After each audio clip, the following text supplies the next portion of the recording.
jam hiramon bandiraɓe sehlaɓe heɗotoɓe radio Juillet sare en garti hannde oɗo ñalawma talata hawri ko 2 lewru juillet hitande ujunnaji ɗiɗi e nogas nayyi addan ɗon habaruji mon e ɗemgal Pulaar. Habaruji meɗen en wayin ko États-Unis puɗɗorɗen ɗum ko toon to Washington e caggal nde kamɓe Cour suprême ɓe jaltini yamirore mabɓe walla ñawore mabɓe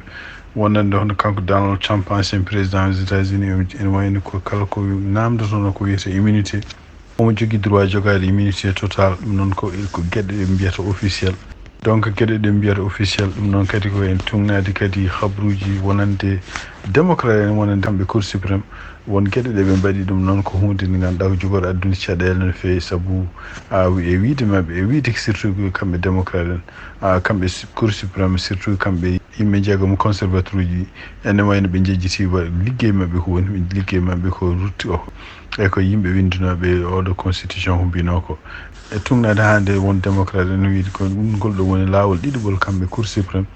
eɓe mbasa wadde liggey mabɓe lawol gadunol ngol ko nde ɓe jamiri Donald Trump caggal nde Colorado yamirnoɗo Cour suprême gonɗo Colorado wino wonde ko kanko Donald Trump wawa wonde e liste candidat ji toon to Colorado kamɓe Cour suprême ɓe gari ɓe mbi ɗum ɗon wona gonga ɗum e joni kadi yaddude ɓe henne wonde ko Cour suprême hono kanko Donald Trump omo jogui immunité e ɗum ɗo kadi ko hadde hon Donald Trump ton ñawede saabu ko kala ɗo wat ñawore makko yeehima ɓe gartu kadi arta e mabɓe kadi pour ko kamɓe kadi kalata joni holko woni officiel e ko wona officiel ko wawi wonde foof toon to New York hono kanko juge ñawnoɗo to Donald Trump ko fati kalis mo Donald Trump takka tawi o yooɓi oɗo ɓeɗo sukaɓe rewɓe surtout henna e nder kitali ujunnaji ɗiɗi ene sappo e jeegom pourtant beele histoire makko wonde o joguidima e ɓeɗon affaire uji beele no wasi yaltude campagne oɗon saaha donc kanko oɗo juge marchand fonno fawde e Donald Trump ñawore makko ko ñande sappo e goho lewru juillet kono e wayno ko oɗo saaha joni o wi on alasa ko dirtini ɗum ha septembre ɗum noon ko caggal nde kamɓe Cour suprême nde ɓe mbaɗi ñawore mabɓe wonande ko fati immunité Donald Trump ɗum noon juillet ɗum siba ko sibabude kamɓe défense e poti waddude kamɓe ne holko woni hujjaji mabɓe ɓe jogui ko fate surtout henna ñawore nde no yaruno ni e kadi holko so tawi hayso ɓe jaaɓi ñawore nde waɗi ha jaɓama holko Donald Trump foti fawede holko fotani fawede caggal muɗum ene wayno ko kamɓe kadi procureur ɓe jamire kadi yoɓe gartu ñande wonde kadi pour beele ɓe mbawa addude kamɓene hujjaji mabɓe ko fate holko ko Donald Trump foti fawede e ndeɗo ñawore ko wawi wonde fof ene wayno ko mois de septembre ɗum jogori waɗoyde ɗum noon ko hedde gasoyte ko ñande nogas e nayyi lewru septembre e oɗon saaha kadi hawnaki kanko ñaawo ko wawi fawde Donald Trump foof Donald Trump kadi ne wawi wadde ɗum appel ɗum koni kadi continue ne yaha ha yettoyo Cour suprême hande toon to Washington hono kamɓe démocrate en ɓen puɗɗo feccade oɗo saaha joni pour wonde est ce que kanko président Joe Biden omo foti nattude wonde candidat ɗum noon ko tuggi ñande ɓe mbaɗi débat ñande nogas e jeeɗiɗi lewru juin hakkude makko kanko e ancien président Donald Trump ene wayno ko oɗon débat en continue waɗa haaliji oɗo saaha joni hono surtout yen yimɓe Claiborne on ko jeeɗo toon tuno ko Caroline du Nord ko supporter Joe Biden no fewi e kanko kadi Nancy Pelosi ancienne mennoɗo ardade sud représentant ɓe puɗɗima waylude joni oɗo saaha joni ɓe mbi wonde ko il faut ko ɓe micco holkono deuxiéme place e holkono premiére place pour en cas président Joe Biden oppi ko wawi wonde fof ene wayno ko kanko président Joe Biden mo ene ɗaminama waɗ conférence ɗeɗo balɗe ɗiɗi garoje e surtout kadi sondage uji joni dokkata ko wonde ko kanko Joe Biden on foti oppude nattude wonde candidat haysinde o haali o wi wonde ko tampere déplacement ji ɗi wonno ɗannele ɗe wonno ɗon toon to Europe taw kadi ne reggodiri ko ɗum waɗi o heeɓi tampere no fewi kadi o wonduno e mabɓo ko ɗum waɗi o wawani wadde débat makko no fotiri waɗirde ni no wawi wonde fof no wayno oɗo saaha joni haqqillaji ne nanggui hono kanko Kamala Harris omo wawi wontude candidate pour wonde nometeɗo pour won candidat pour démocrate en walla kadi so tawi ɗum ala ne wawi woɗɓe gadde ko wayno Newsom gonɗo gouverneur toon to Californie habaruji men international ko toon to Mauritanie kaɗa jahata toon to Mauritanie ene wayno ko caggal woteji baɗaɗi ñande nogasi jeenayyi lewru juin ɗum noon ko hakkunde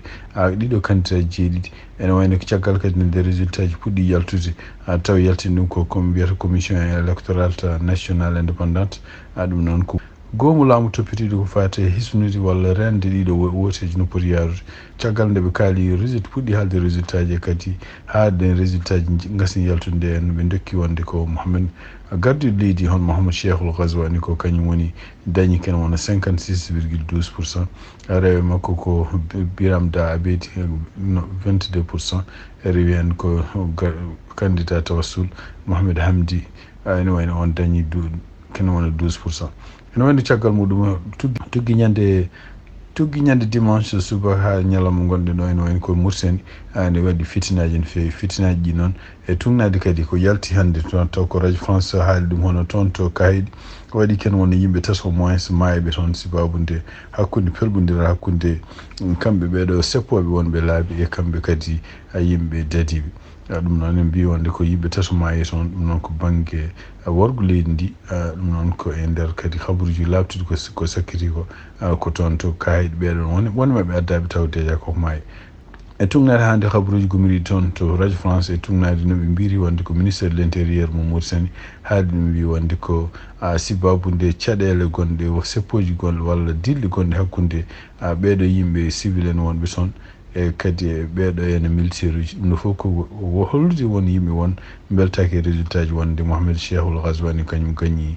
ene wayno ko pelɓodira waɗino toon surtout to wuuro wongo toon kahiɗi e kadi ngoɗon wuuro ko pelɓodiral ngal waɗi ko tuggi hakkude jamma altine e kadi ene wayno ko caggal nde teskita wonde walla kamɓe yimɓe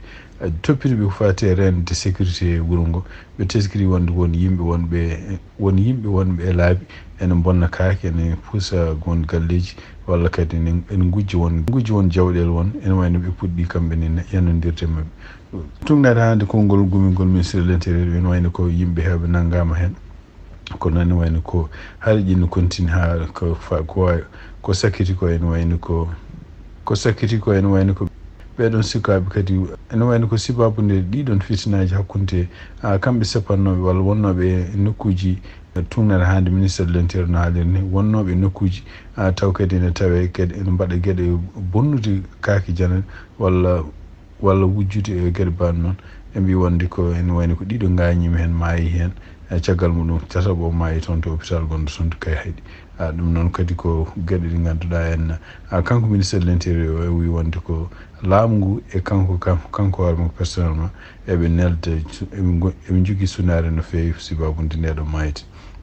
ko wawi wonde fof ene wayno ko ɓeɗo seppoɓe foof ɓe nortoto ko sipportude biram da abid kalteɗa hande ko kañum gañi woteji haysindo woteji jaltuɗi toon to sénat ɗi ɓeɗon seppoɓe wonɓe laabi kadi haaɓeteɓe sibabude biram da abeydi ene wayno ko tuggi ñande dimanche nder no hawɗo ñalawma hande kene wiiye ken ɓuura temedɗiɗo neɗɗo nanggama toon to ko wayno Nouakchott no waɗiɓe e guure goɗɗe gonɗe caggal leydi ɗum noon surtout ko région ngaji ko wayno Gourgol en mbi wonde ko ɓe mbi ko guure ko wayno Nouakchott e Nouadhibou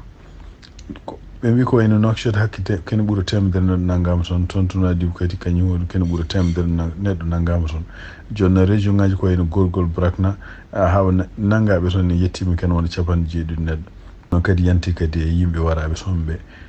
e yimɓe kadi mayɓe toon hande sibabude seppoji gon baɗɗi toon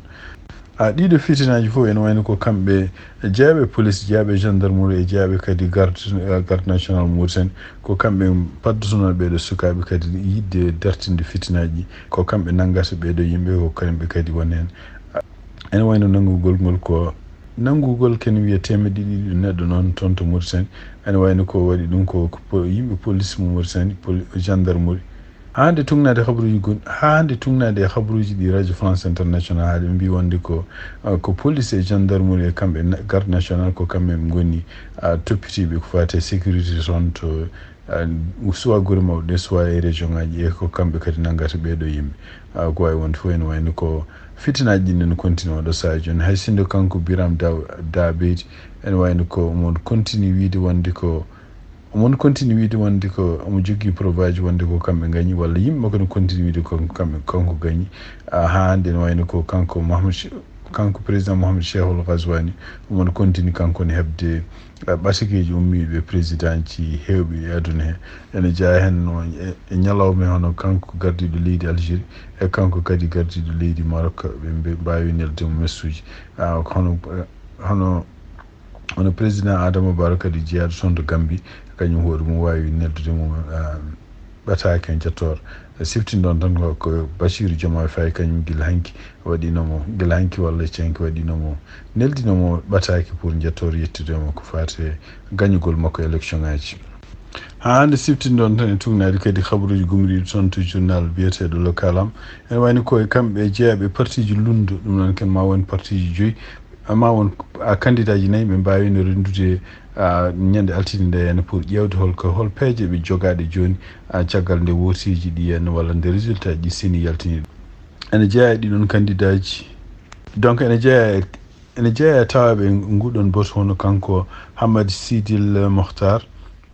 Ba Mamadou Bocar e Outouma Soumaré ɓeɗo ene tawa noon boto ngu ko jiida kadi e kanko gardiɗo parti to Tawassul ene wayno ko Biram da beydi kañum dañani arde kono neldi ko député mum walla ko délégué muɗum ɗum noon neldi ko biyeteɗo ko wawi wonde fof ene wayno ko ɓe mbawani haaljude holko woni peeje mabɓe kono noon ko teskita hande e ñalawma he hono kanko ko teskita guila hanki hono kanko gardiɗo Tawassul kanko hoore makko félicitino président Ghazouani kadi hono kanko Outoumane Soumaré kadi e nder konguɗi ɗi haali ñande botu ñande altinde ɓuuri hew hono kanko Outoumane Soumaré e nder konguɗi ɗi haali ñande botu mabɓe altinde o wi wonde ko ɓuuri hewde e chiffre uji walla résultat ji ɗi ganduɗa kamɓe seni ɓe mbawi wadde ɗum e site mabɓe ɗiɗon résultat ji ne nande résultat ji kanko hoore makko ɗi o jogui ɗi o wi ɗum noon firtani noon wonde ko guyka waɗani toon walla won résultat ji mbaɗa ko wawi wonde fof ene wayno ko kanko hoore makko wawino wiide wonde ko ɓe keftini o kanko ne hoore makko heftini wonde ko Mohamed Cheikhul Ghazouani ko kañum gañi woteji ɗi bandiraɓe sehlaɓe heɗotoɓe radio Juillet ko ɗi habaruji min jogon noon hande oɗo ñalawma talata hawri ko 2 lewru juillet hitande 2024 yen mbaali jaam jarama.